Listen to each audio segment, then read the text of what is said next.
Welcome to The Explainer. So, have you ever actually wondered what's going through a hotel manager's head during a crazy, sold-out holiday weekend?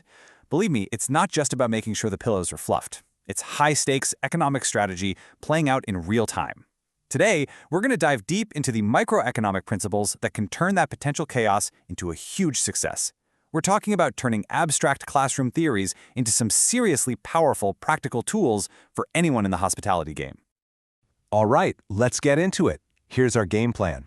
First, we're going to put you right in the manager's hot seat with a very real, very stressful problem.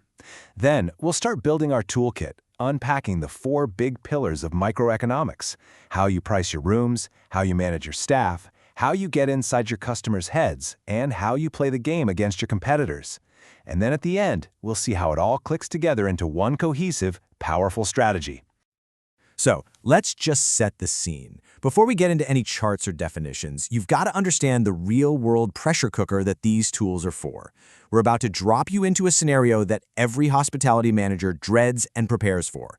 A moment where one single decision can literally make or break the entire season. Okay, picture this. It's the biggest holiday of the year. It's what your whole team has been working towards. Demand is absolutely through the roof. Every single room is sold. I mean, on paper, this is perfection, right? It looks like you're about to smash all your revenue targets. But just under the surface of this perfect picture, the operational pressure is building, and it's about to boil over. And look, this isn't just some hypothetical classroom exercise.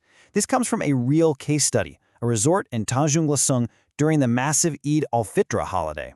And this was their exact nightmare. A huge wave of guests, the highest possible demand you could ever wish for, crashing right into a brick wall, a critical shortage of housekeeping staff. Just think about that collision for a second. The money is right there waiting for you, but your ability to actually deliver the product, to clean and prepare the rooms, is falling apart.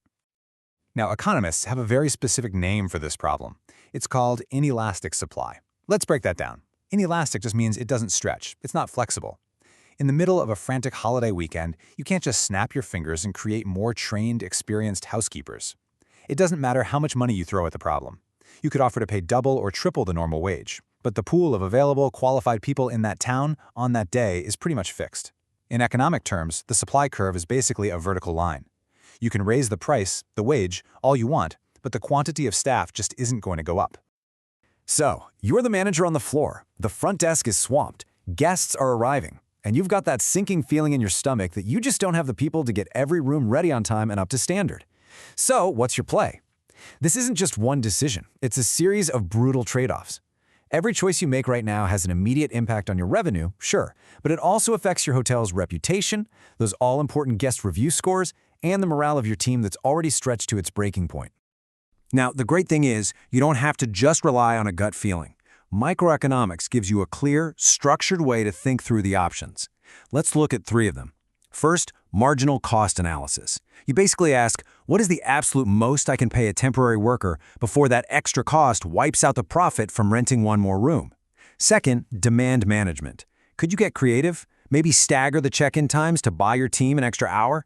And third, the toughest call of all, capacity capping. Do you just bite the bullet and intentionally keep a few rooms empty? You'd sacrifice that revenue, but you'd guarantee a perfect stay for the guests you can handle properly. This dilemma leads us perfectly into our first pillar, the first tool in our kit, pricing and revenue management.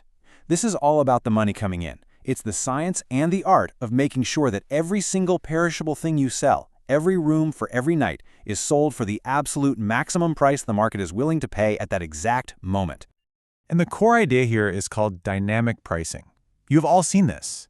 The price you pay for a plane ticket on a random Tuesday in February is completely different from the price for that exact same seat on the Friday before a long weekend. It's not random. It's the real-time adjustment of price based on demand. Now, you see the term price discrimination here. It sounds negative, but in economics, it just literally means charging different people different prices for the same thing based on their willingness to pay.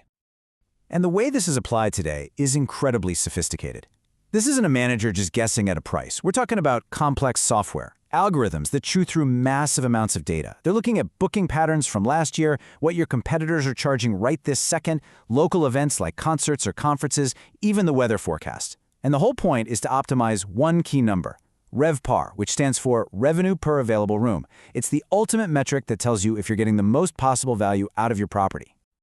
Okay, so we've talked about maximizing the money coming in. Now let's flip to the other side of that manager's dilemma, the costs going out, specifically labor. If revenue management is about getting top dollar, labor economics is about perfectly optimizing your single biggest expense to deliver on the promises you're making to your guests. And I really can't overstate this point. If you're running a factory, your biggest cost might be steel or plastic. But in hospitality, your product is the service delivered by your people. So for almost any hotel or resort, payroll is the biggest line item on the budget, period. Getting it right, having enough staff for amazing service, but not so many that your costs spiral out of control, is maybe the most delicate balancing act a manager has to perform. So to do this scientifically, managers rely on a concept called the marginal product of labor. It sounds really academic, I know, but it boils down to a super simple, powerful question. If I hire one more person for the housekeeping team this morning, how many more rooms exactly can we get cleaned per hour? It's about quantifying the impact of that one additional hire. It moves the decision from a vague feeling like, I think we're understaffed, to a data-backed conclusion, like the numbers show that hiring one more person will generate more revenue than their salary costs. And this, right here, perfectly captures the core problem. It's so simple, but so true. You start with a small team, and adding one more person helps a lot. Adding another helps a little more. But eventually, you hit a point where you've got too many people in the same hallway. They're bumping into each other, waiting for the same supply cart, creating more confusion than productivity. There is absolutely a tipping point. And this tipping point is a fundamental economic principle, the law of diminishing returns. Imagine a graph. As you add your first few employees, your output shoots up, but then the curve starts to flatten out. You reach a peak, and after that peak, adding one more person actually makes things less efficient. The output per person starts to go down. The ultimate goal for a manager is to use data to find that perfect spot right at the peak of the curve, the optimal number of staff where everyone is maximally productive just before those diminishing returns start to kick in. All right, we have priced our rooms, we have staffed our hotel, but this brings up an even more basic question. Why do our customers want to be here in the first place? This third pillar is all about getting inside the consumer's mind and really understanding what drives their decisions. I mean, this is the million-dollar question for all of marketing, isn't it? Think about it. When you're scrolling online, you have a dizzying number of choices. So why does one family choose that resort in Tanjung Lesung over a very similar one in Bali? Or somewhere else entirely? The answer is rarely just about the price. It's about something we call perceived value, the entire bundle of experiences, feelings, and memories they expect to get for their money. To analyze this, economists use a tool called a utility function. Utility is just the formal word for the satisfaction or happiness a person gets from something. It's totally subjective, of course. What you value is different from what I value, but we can model it. For one guest, utility is maximized by a great pool and a kids club. For another, it might be all about having incredible Wi-Fi and a quiet workspace. By understanding these different utility functions, we can figure out what really matters to our target customers. So every single potential guest, whether they know it or not, is running a little cost-benefit analysis in their head. They are weighing all that expected utility, the fun, the relaxation, the Instagram photos, against the price on the screen. The manager's job, then, is to figure out exactly what creates that utility for their ideal guest, and then design packages and marketing messages that scream value so loudly that the price seems like an absolute bargain. Okay, for our final pillar, we're zooming out. We're going from looking at our own hotel and our own customers to looking at the entire neighborhood, the whole competitive landscape. Because none of your decisions about pricing or service happen in a bubble. They happen in a market full of rivals who are trying to steal your customers every single day. The tourism market is a perfect textbook example of something economists call monopolistic competition. Let's break down that name. It's competition because there are lots of different hotels and resorts all fighting for business, but it's monopolistic because each one has a mini monopoly on what makes it unique. One hotel has the only rooftop infinity pool in town. Another has a famous chef. A third is the only one that's pet-friendly. It's this differentiation that defines the entire game. And this structure forces every manager to make a fundamental strategic choice.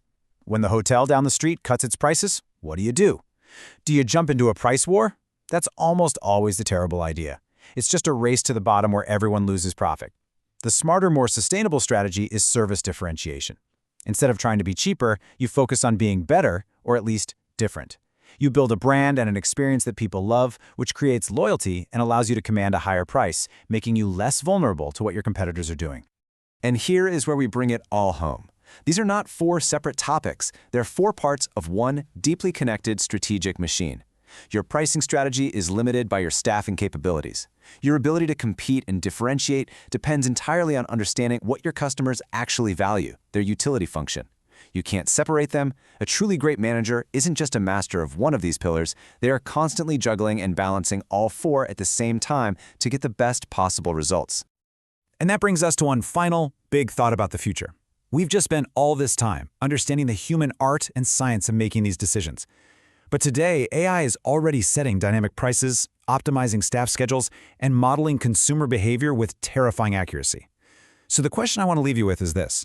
What is the role of the human manager when a machine can calculate the perfect economic answer in a millisecond? What skills will be in the next generation's toolkit?